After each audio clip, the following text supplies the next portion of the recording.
Morning, everybody, and welcome to the Toon review for this morning's latest news and press conference reaction with myself, Paul. Hope you're all doing well this morning, as Eddie has been speaking to the media ahead of the Fulham game tomorrow night at St James's Park. And you can catch that game right here on Matchday Live tomorrow. Live commentary of the game, of course, right here on the Toon review. As usual, if you do enjoy today's show, please give it a thumbs up and subscribe. If you are new to the channel, you can become a member by hitting the join button just underneath myself. And, of course, super chats are available. That's the $ just underneath the live chat, which will guarantee your comments to be read out on the show. Right, let's get into it, because I think for me today, some of the reporters, they bottled the questions. I have to say, it wasn't some of the questions that were asked, for me, just weren't good enough. They just weren't good enough. I wanted the press today to really go at Eddie and really get some answers out of him. I think Eddie was probably expecting a much more difficult press conference than it actually was, in all fairness. Some of the answers Eddie gave, you know, I'm kind of looking, thinking, really? I mean, he compared the Everton performance and said that it was a replica. You know, Sunday's defensive performance or setup was a replica of the Everton game. I'm sorry, but no, it wasn't. You know, you're talking about going in there and winning 4-1 at Everton. To the performance of Sunday, come on, man. You know, we're not stupid fans. Why are you trying to pull wool over eyes of fans that can actually see the problem that is still blatantly there? And I don't feel he was pushed on the majority of things. You know, let's talk about Sven Botman, because this situation frustrates the shit out of me. Sven Botman had an injection a couple of weeks back, like 2 or 3 weeks ago, and it was said that he would be, you know, the injection would take a week. And he'd be back, you know, and now he hasn't even got a due date back. It's ridiculous. Obviously, this is what he said. The back line is an issue for us. We don't have many injuries, but we have a concentrated group of players that all play in the same position. With Sven, we're not entirely sure when he'll return. He's made good progress, but he's not ready to play yet. I mean, what the fuck, guys? You know, look, I realize there's injuries, and this is a very important phase of the season, and we have players who play in that same position who are out injured. But you look at that answer there, and you rewind 2 or 3 weeks to what Eddie first said about Sven Botman. It's a load of shit, these injuries that we get told in press conferences or, you know, said to reporters about timelines and things like that. I mean, why is Botman not, you know, follow up the question. Eddie, you said, you know, he would only be that the injection would take a week to take effect. It's been a few weeks now. You know, why is he still injured? What is going on? Why do we have to have this? I don't understand.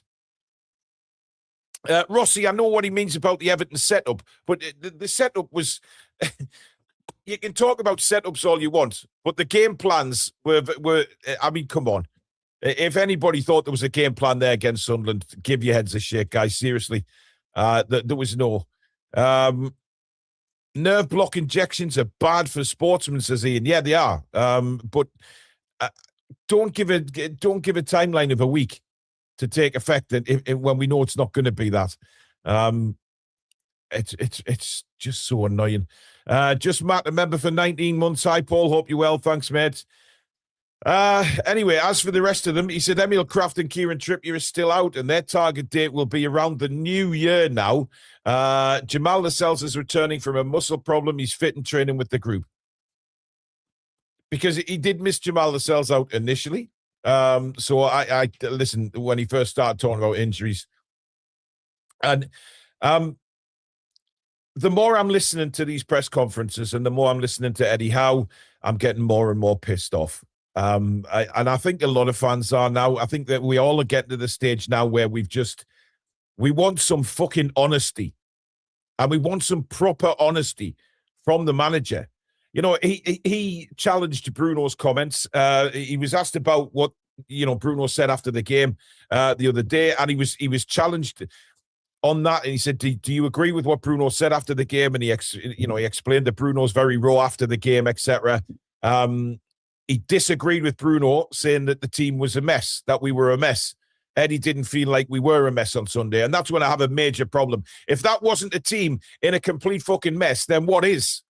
Somebody needs to tell me, because that was diabolical, and it was a complete mess. And Bruno was 100% spot on with what he said about it being a mess. And Eddie's challenging, saying, no, I don't think we were a mess. Without the ball, we were very good. And it was with the ball, we were poor. Well, anybody can be good without the ball and set up in a 4-5-1 and park the bus. We parked the bus against fucking Sunderland, for God's sake. That's what's hard to take. And Eddie was never pressed on it. He was never pressed. Nobody sat there in the press conference this morning and went, Eddie, can you explain why we sat back and soaked up all and just gave the ball back to Sunderland? Why did we not go for the throat against Sunderland? Tell us why you decided to set up a 4-5-1 defensive formation for the majority of that game.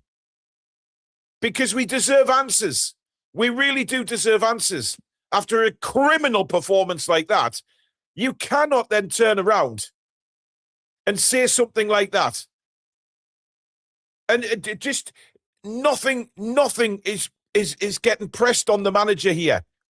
He has a lot to answer for, as well as the players, don't get me wrong. The players do as well. But Eddie has a lot to answer for that fucking bullshit that we had to watch on Sunday. It's disgusting. Why are you not pressing him on that formation? You all came out after the game, right? All of the journalists were mentioning and questioning why we sat back and let Sunderland have the ball. Yet in the press conference, you don't ask the question why. Challenge the man on it. Make him answer it. Because every Newcastle United fan wants to know why that was the tactic for Sunday. Because it's clear those instructions came from the manager to sit back and just do nothing. Because that's all we did. We did nothing. And I couldn't give a shit whether he thinks we're really good without the ball. Football, it's football. You do things with the ball. You make an impact with the ball, not without the ball. Yes, you can defend well, but you make an impact when you have the ball. But we didn't want the ball. So I don't really understand why nobody's pressing him on this. It's a team that's just been promoted, not a great football team. Yes, they've had a good start to the season, and well done. But if we are talking about being at the pinnacle of football and being this incredible team, you sit back against a newly promoted side. You go to Leeds United and play 5 at the back. But he's never pressured. He's never pressed on giving these answers. And look, I know people will say, oh, he won't answer it. He just won't. He'll have a way of getting around it. But at least ask and push him on it. You are journalists for a reason.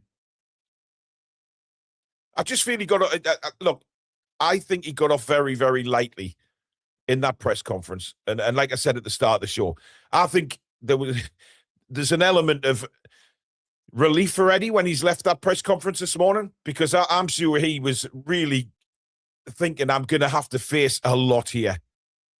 But by God, he got away with it. He got away with it. And some of his answers, I'm scratching my head again, because I'm just feeling like it's the same shit over and over again, because we're not getting the right questions through to him. They're not forcing him to answer the questions that the fans want answering. It's too soft, and he's getting away with it. I want to know, what did he really think about? He was asked about the new signings, and he still then talks about developing with a new side. There was a question came in, which was a decent one. I'm not sure who asked it, but we're talking about, settling into the side, and, the two new signings that he didn't mention any names, the reporter, but it was clearly talking about Elanga and Ramsey. we've signed them with Premier League experience and expect to hit the ground running.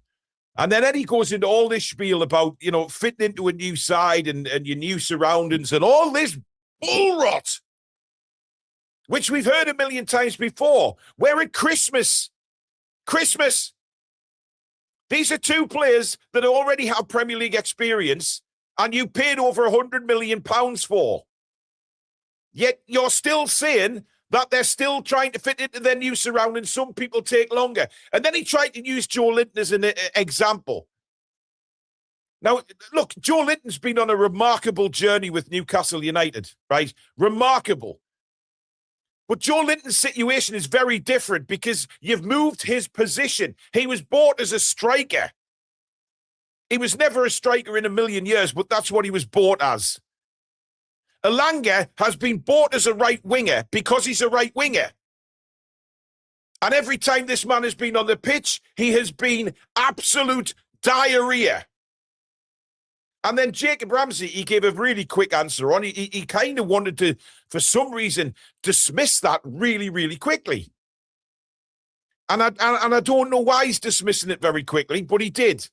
He said he's continuing he's got to do what everybody else has to do and perform in training and do this and get and make sure that when he gets the opportunity that he takes it.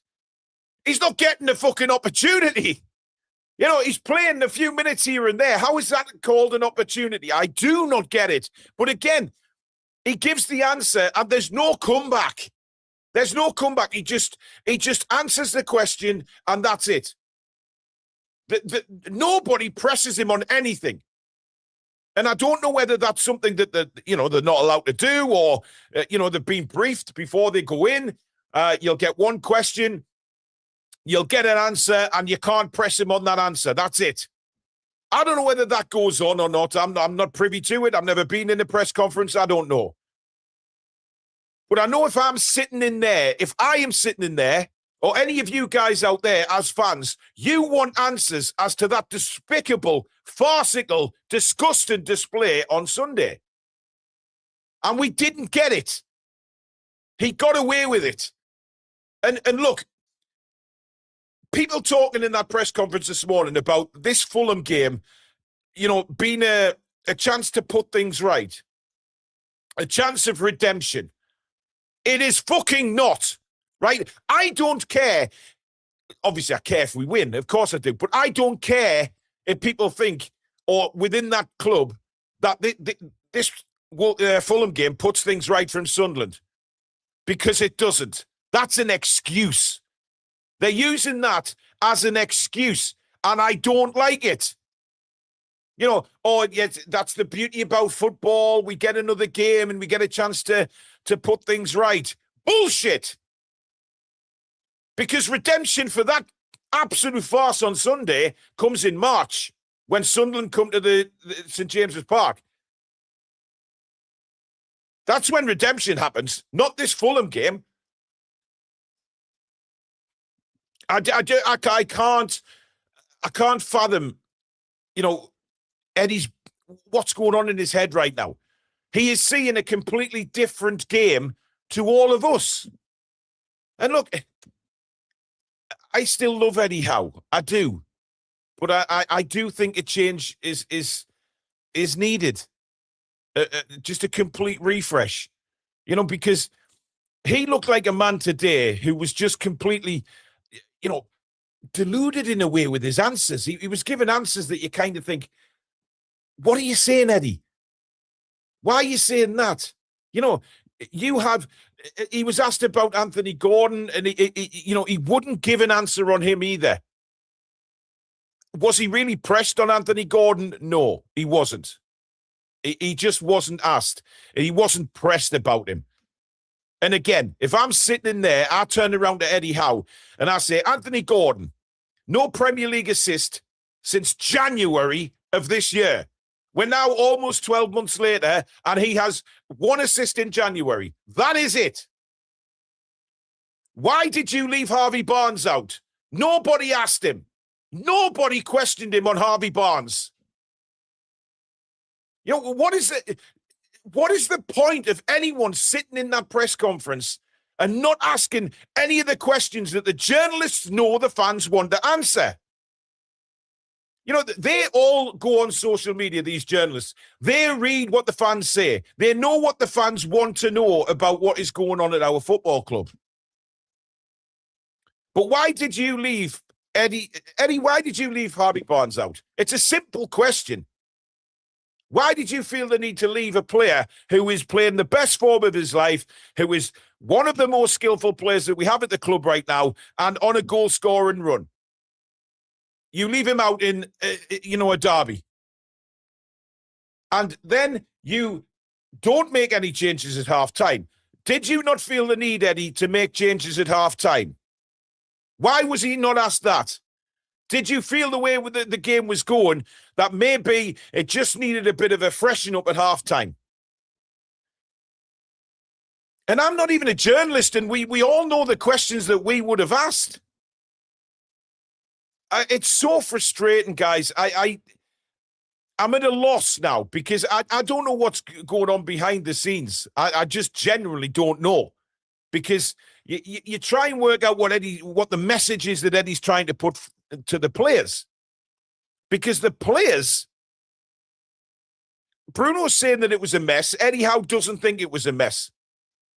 I'm going with Bruno because it was an absolute farce on Sunday. There was nothing, zilch, nada, good to come out of that game on Sunday.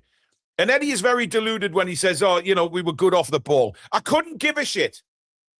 Because you set that team up not to have the ball. You set that team up to sit back.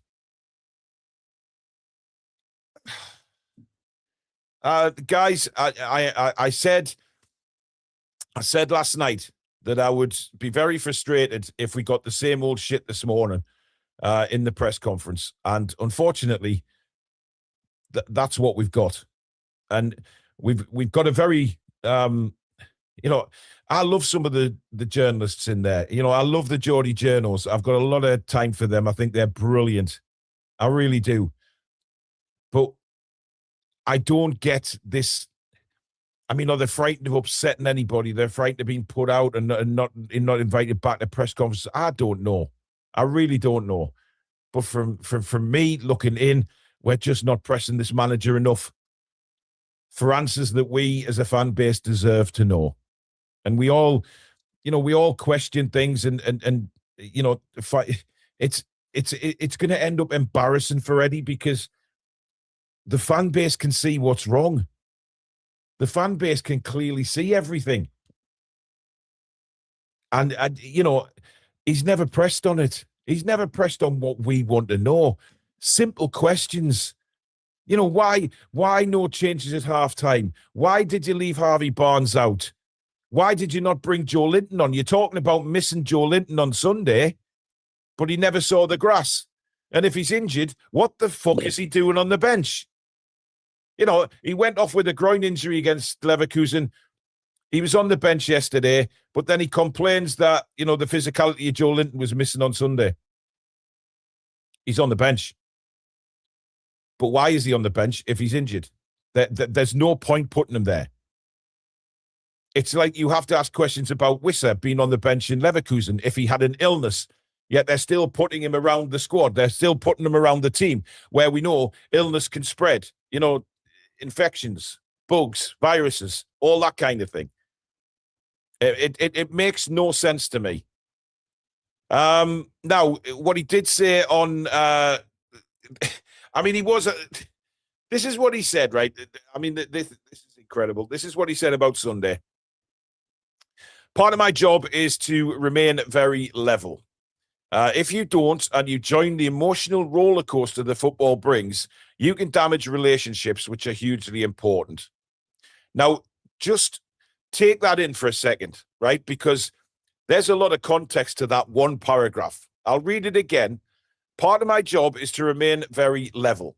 If you don't and you join the emotional roller coaster the football brings, you can damage relationships, which are hugely important. Now, what does that say to me as a fan? That says that he doesn't or hasn't got the balls to go at the players. He is worried about having to go at the players and ruining relationships. Do you think Pep, Fergie, Wenger, Mourinho, all these magnificent elite managers, right, that we've seen currently and we've seen in the past at Newcastle, at the Premier League, do you think they gave a shit about ruining relationships with players if they had something to say?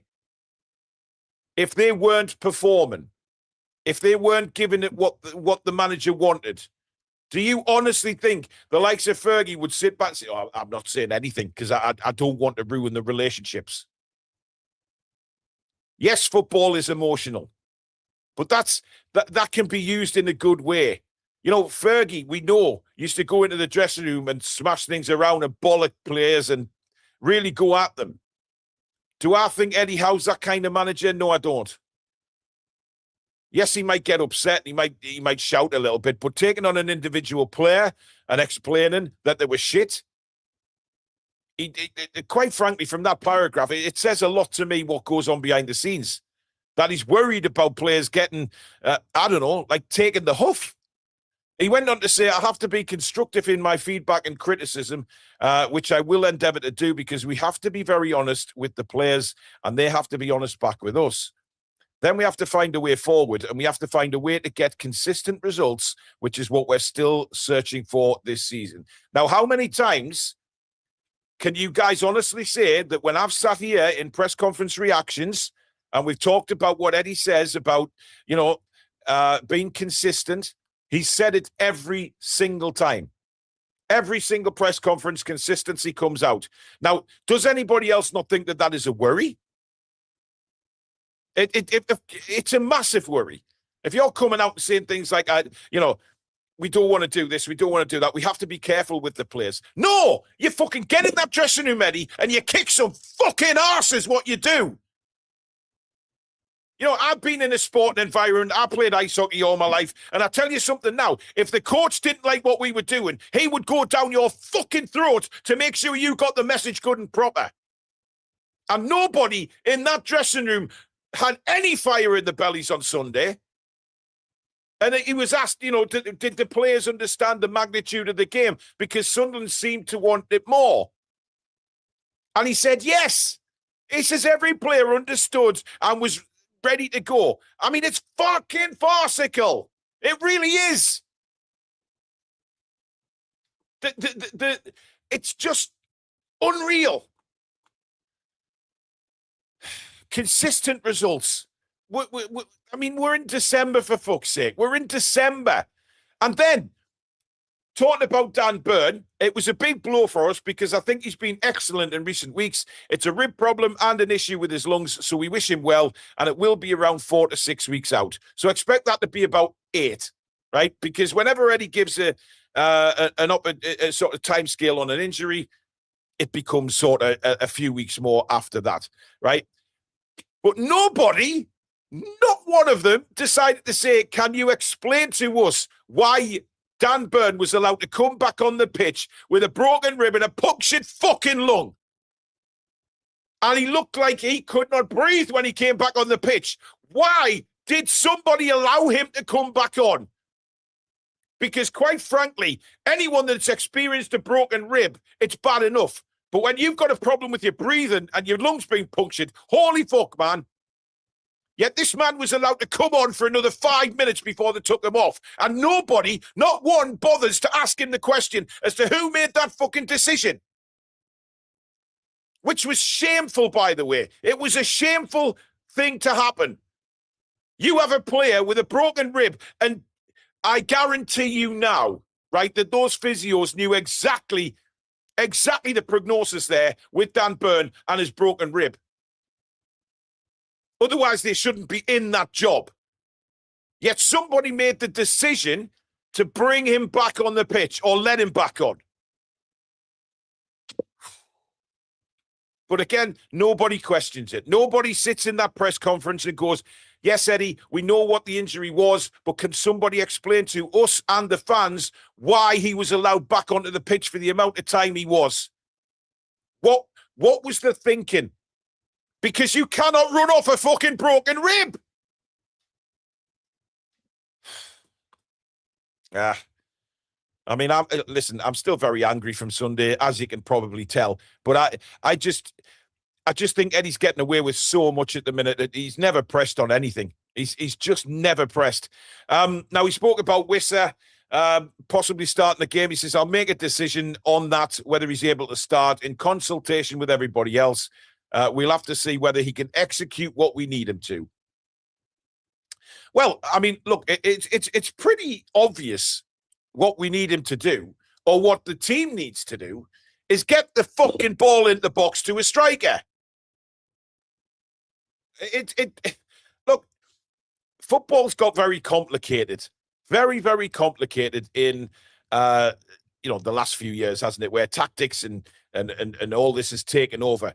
Football used to be a very simple game when I started watching it. It was 4-4-2, and you just went, push, go out there and perform. Now it is crazy. It is absolutely crazy. Turpy says, I played rugby to academy level, and believe me, the coaches would let you know if you weren't good enough, as kids as well. Eddie is a funny who would rather pussyfoot around in a situation. Do you know what? When I was a kid, right, I was in the under-14s, and I had a coach who used to play, obviously, senior level for Durham Wasps, and he retired and became the under-14s coach. He was hard as nails, and he was hard as nails on us, even at that level, right? He would go at you in your face if you did not do what you were required or asked to do, or even try. If you tried and you failed, fair enough. You have tried what the coach is asking you to do. But when you don't do it, he didn't half blast you. And I mean blast you. But what that gained from me and everybody else that played at that level was the utmost respect for him. Because also on the other side of that, he would do anything for you to get you to where you wanted to go. Now, I started representing England at that level, at under-14 level, playing for England ice hockey team. And I put that all down to that man. Because I look back now and I think, wow, if he wasn't as hard as me with that, as he has been, I wouldn't have got to that. I wouldn't have got to that level. I wouldn't have got to that situation because he pushed me and he pushed and pushed. But what a guy he was. What a guy. And I will always look back and say he was, without doubt, the best coach I had in my career, and that was at under-14 level. But now, we've got a manager here who seemingly doesn't want to ruin relationships.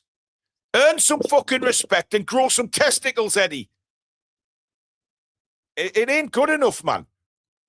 Now, responding to Sunday, I can't do that myself. It's going to be us together as a group. I understand it. All I urge the supporters to do is what they've always done since I've been here, and that's support the team when they're playing. We have a huge group of games to come, and we have the opportunity to still make this an amazing season. So while we're in that position, while everything can still be positive, we have to attack it with all our efforts combined. Right, so attack it. How about, Eddie, we get on the pitch and we do some fucking attacking? Maybe we'll score some goals and maybe we'll win some games. And maybe, just maybe, we might be a bit more consistent if we actually decide to attack teams. Again, no question in the press conference asking, what is the problem with crossing the ball into the box? Why are we reluctant? Why is it when the ball goes out wide, we circle back numerous times before we even put a cross in? The only time I saw anybody on Sunday was Jacob Murphy, when every time he got the ball, he looked to put a cross in immediately. But most of the time, it's passed out to the wing, it comes back inside, it goes back out to the wing again, and then we either lose the ball or the cross is fucking rotten. And the striker doesn't have an opportunity to get on the end of it. So, why are we not asking that question either? It's frustrating for me as a fan, and I know it's frustrating for you guys out there, that we don't get the answers that we feel we want or feel that we should be given. It's sort of just, we go in there and they ask a few questions and nicey. Somebody have a bit of nastiness about you and get the fucking answers. you know, and this is what gets me. This gets me is, you know, you see the journalists go in and we complain that maybe as fans we look at Eddie and think, right, he doesn't really want to, you know, upset the players by, you know, going in there and ruining relationships.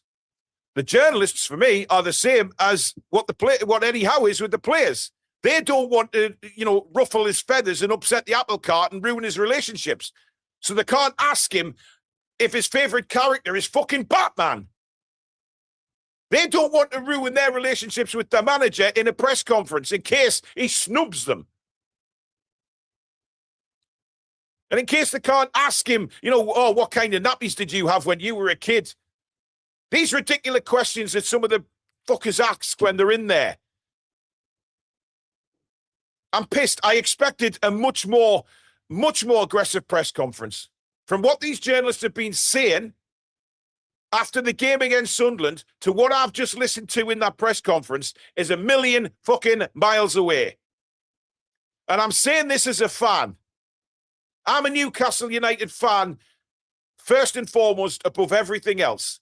So I expect our journalists to ask the proper questions to get the proper answers from a manager after a disgusting, spineless fucking performance against our fiercest rivals. And then everybody seems to think that we go against Fulham, and if we beat Fulham, everything is rosy in the garden again. It's not. It's far from it. I'm angry. I'm angry, and I think I've got a right to be angry because, you know, that was just pussyfooting around the manager again. Just pussyfooting around him. You know, we want to know why he's making certain... Nobody ever questions his decisions. Nobody questions them. Why did you leave Harvey Barnes out? Why did you start Elanga? What was the thinking behind, you know, not making a change at half-time? Did you feel that wasn't necessary? But you know what Eddie kept saying is, it's the same answer all the time. It's like, you know, we move on to the next one. It's in the past now. It's in the past. Not for us, it isn't. Not for us as fans. You need to gain the magnitude of the game and how Newcastle fans are feeling after watching that. I don't think that you really know the pain that we felt on Sunday and still feel now to watching our beloved Newcastle United turn up and play like a bunch of fannies on Sunday. Everybody is still hurt. And this pain will not go away until we take on Sunderland again in March. I can guarantee you. Any result before then, that's part of the season. But to get over this one, we need to pump them when they come to St. James's Park. That's when we get redemption from the game. So, look, I realise that there might be people who will watch this either live now with me or they will watch it on a rerun. They might not agree with my feelings. Certainly the journalists probably won't. But I think we and the majority of the chat today understand that that was not what we wanted to hear in the press conference. It's as simple as that. And certainly from what I've seen of the chat flying through there from you guys, you feel the same way. You all feel the same way. But, you know what? These guys have qualifications. I realise that. And I realise that, you know, fan channels, no matter how media is changing now, because fan channels are media, they have to get they have to get their heads around that. Fan channels are media. This is, you know, it's our voice now. We are able to have a voice. We are able to do this, and we love the football club. We love it passionately. We bleed black and white. But, Rachel, I understand that. If they're not allowed to say certain things, then somebody has to tell us that you know, but this is a press conference. This is where you expect the manager to be pressed on a poor performance the game before. But every time that Sunderland is brought up, it's kind of let's just move on. Let's just quickly a one sentence answer and we'll move on. That's not how it's supposed to work. Never supposed to work that way. You know, we are fans, and we deserve, after what we witnessed on Sunday, right, we deserve better answers. We deserve better questions, and the manager needs to be pressed to answer them. It's as simple as that, guys. It really is. It's not difficult. And you know what? I can understand that the worrying. I really can understand if the journalists are worried about upsetting everybody. But come on, is that not their job? They're journalists for a reason. They're good journalists as well. Very good. I think, you know, when something like this happens, certainly against Sunderland, we deserve better as fans. And we deserve better answers. I just think he sort of, again, he's papering over cracks with his answers. He's getting away with it. He's not being pressed on the major things that we want to know. And what is the thinking behind some of his decision-making? Because we're all clueless as to what's going on in Eddie's head when he's watching games. And we all come out with the same thing as fans, but Eddie then comes out with something completely different. It was criminal, the way we went about that game on Sunday. It was absolutely criminal. Nobody, not one question, by the way, this morning about Sandro Tonali's form. And again, I'd sit there and I'd say, Eddie, can you please explain to me and the Newcastle United fans what is wrong with Sandro Tonali? Is he just out of form? Is it something, you know, due to the illness? Or has he just down tools? Because many people are asking the question if a lot of Newcastle United players are now fed up with Eddie's football. And I said last night on the review show of the game, you know, I'm bored. I've been bored watching Newcastle this season quite a lot of times. And I hate saying that, because I want a team that go out and excites me, that we've seen many, many times from Eddie Howe's Newcastle United. But now you look at the negativity in which we play, and Eddie won't admit that. Eddie won't admit that we're negative. He just about confirmed that in the press conference this morning. He won't admit that we're negative at all. And there I have a problem, because most of the games this season, we've thrown away leads. We've gone out in the first 10 minutes. We've been electric. And then we've sat back again in this little bubble that we sit in, a 4-5-1, so many times. And we don't go at anybody. We don't give teams a real going over. You know, gone are the days where we win 8-0 at Sheffield United or 6-1 at home to Tottenham. Those kind of games are gone. We don't play like that anymore. And Eddie said this morning that, the game evolves, and he thinks that Newcastle United aren't necessarily taking a step backwards. They're just changing their philosophy on things. They're changing the way they play. But it's not having any impact. It's not working. And when you see it not working, we've now had literally from the summer to December, and we're not consistent. We're not playing well. There's 2 or 3 games that we've actually played well in. But most of the season, we've been dross. Even when we've won games. Wolves, I was there at that game. We were pathetic. It was boring. It was a 1-0 win through Voldemara's header. We scraped through against Burnley the other week. But again, nobody questions it. Not one. As to why we're switching off. Why the mentality is not there. I just get the feeling, and looking at Eddie this morning, he's feeling the pressure. He's feeling the pressure. The way kind of the Jacob Ramsey question, for me, it was the way he answered it. Very aggressively, sort of a 4-word answer, and telling him he's got to get in the team and perform. Well, he's not even getting in the team. And this is somebody alongside Elanga, we've spent over £100 million. And I think that's a problem. It's a major problem, because everybody is now worried what's going to happen in January. Is the trust going to be there for Eddie to spend money? these are his signings. He's been after Elanga for 2 years. 2 years. And look at this. And he's still saying that players take time to settle in. Dear me. We're in a bit of we're in Shitsville at the minute. And look, do I hope we go out and absolutely batter Fulham and get into the semi-final of the Carabao Cup? Absolutely. Of course I do. I'm a fan. I want us to win every single fucking game. But I honestly don't think that Eddie realises how the fan base is feeling. I just don't. Not from the answers he gave this morning. He does not know how the fan base are truly feeling. He knows they're hurt and angry, but I don't think he knows the actual depth of the hurt and anger. Because he's trying to move on to this Fulham game and thinking that the Fulham game is going to put everything right.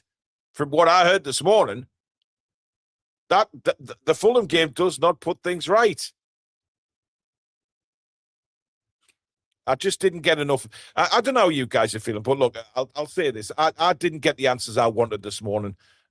We didn't really get the questions that we wanted either, fired at Eddie as some of his farcical decision-making. It doesn't make sense. It doesn't make sense.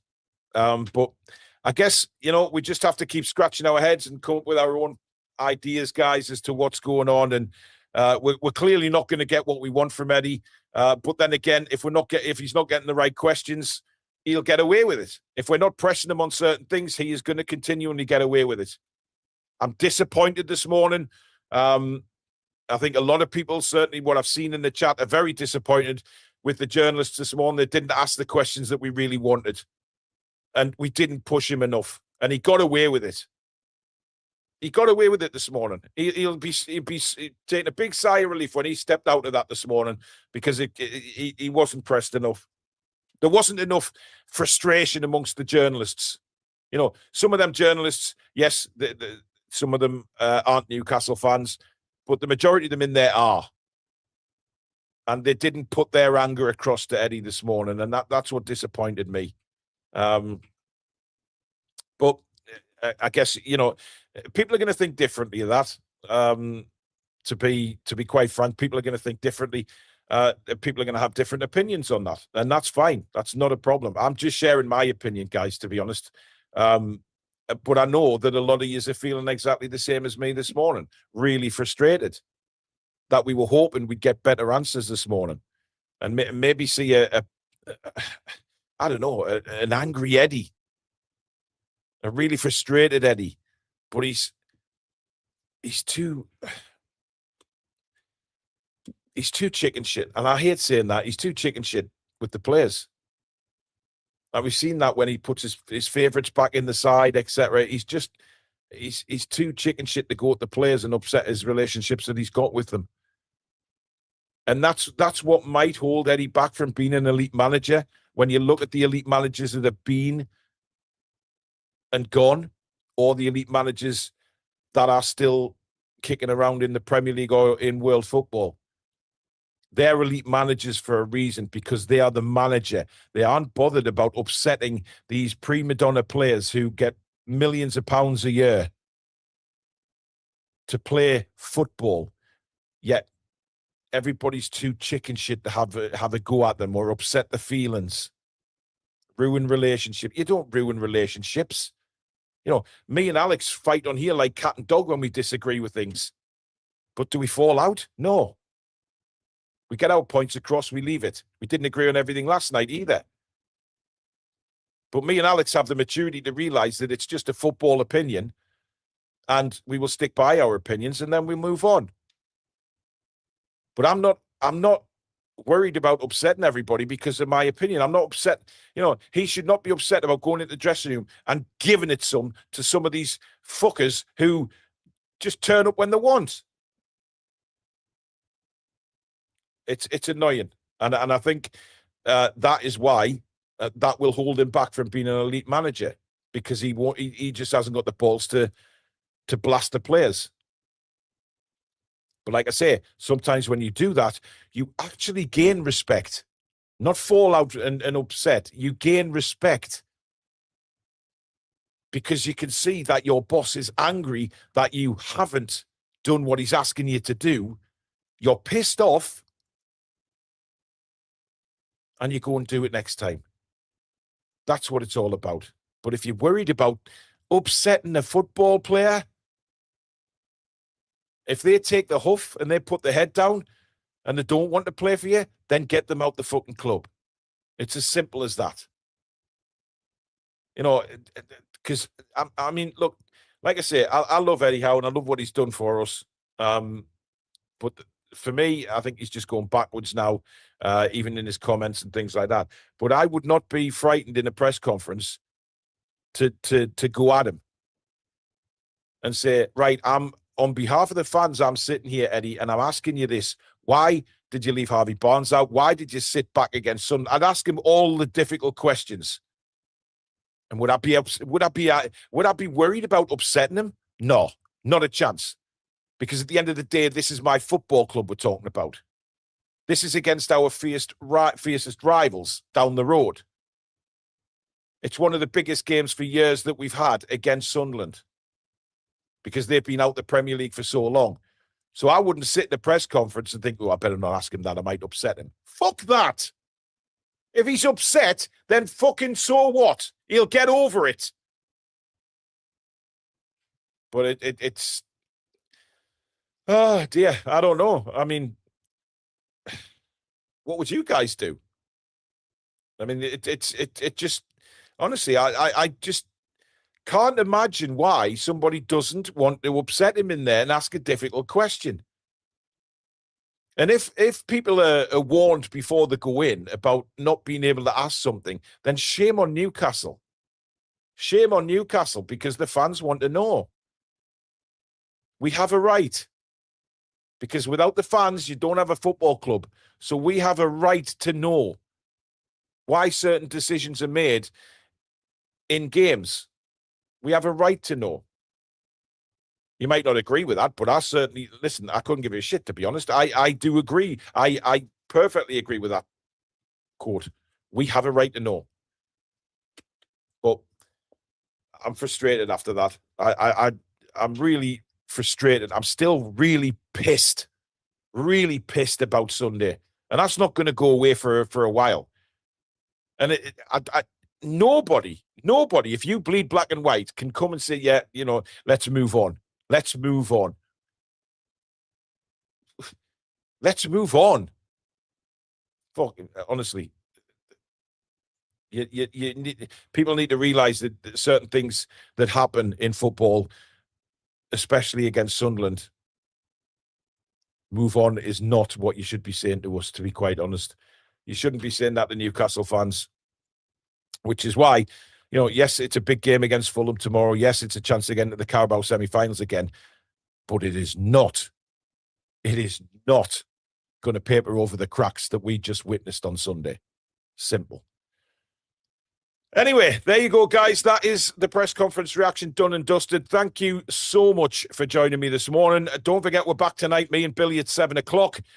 We've got the preview of the Fulham game. We'll take a look at Fulham's form at the minute. We'll see what Eddie might do with the team, given the injuries and the out-of-form players. Will he totally change it over? I don't know, but we will certainly have a look at it. So thank you, and hopefully you'll join us for that at 7 p.m. Mods, thank you very much. And, of course, you guys out there, thank you for joining me this morning. Let's go and take a big, deep breath, and we'll preview the game tomorrow. But this will not go away in a big hurry. It will not. But anyway, take care, guys, and we will see you later on tonight. It's been a pleasure. Have a good day, and take care. Come back and check on Sea Breeze.